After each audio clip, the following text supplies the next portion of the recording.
Now, having seen what all income are chargeable under the head PGBP, let us see how do you compute the income under the head profits and gains of business and profession.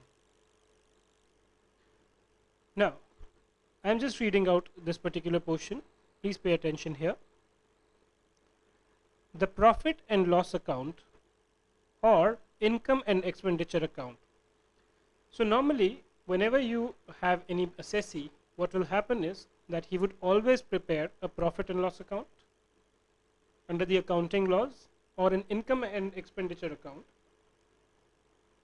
as prepared by an assessee.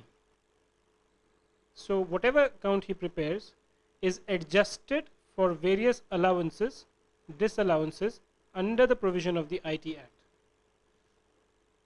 Now what happens is that many a times when you prepare your profit and loss account as per the accounting business, that may or may not be acceptable to the income tax authorities. Let me tell you one simple thing which is coming up very commonly.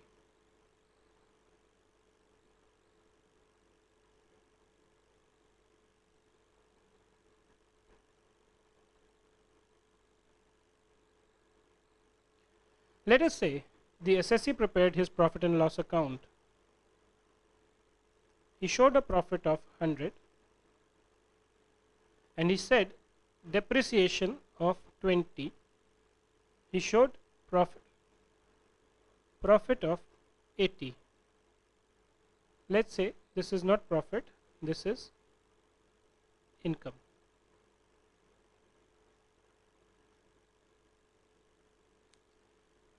So this is the profit and loss account which suppose the assessee has prepared.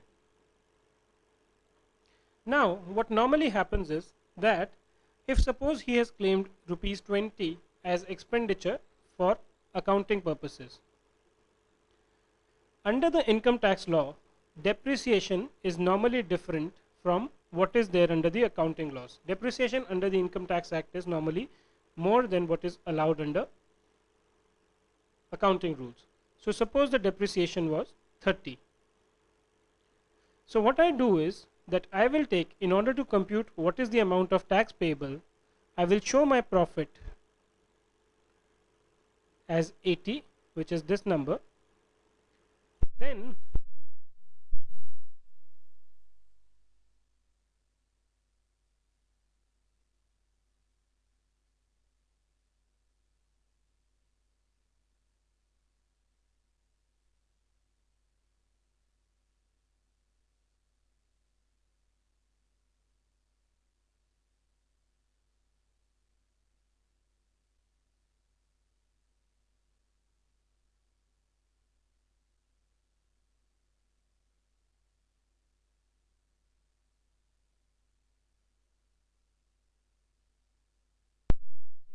normally it is not that simple,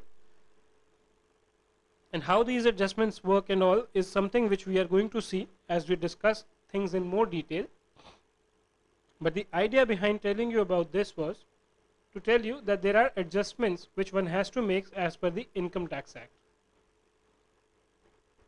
Okay, now the profit and loss account or the income and expenditure account as prepared by an assessee is adjusted for various allowances, disallowances under the provision of the IT Act. One follows the following manner of preparation of taxable profit. So you take the profit as per the profit and loss account prepared by the assessee, which in my example was 100. You add various adjustments which are discussed subsequently. Let's say 20 was the depreciation, less various adjustments which are again discussed separately. Let's say 30. I'm sorry, this number was actually 80. And then you just take a sum of all these three, or depending on what you have done, I have taken a minus number here. So 80 plus 20 minus 30, 70 is your taxable income. Now what are the adjustments and all that we are going to discuss subsequently, and after once we are through with the adjustments, then I will take you through certain practical situations to explain as to how this computation is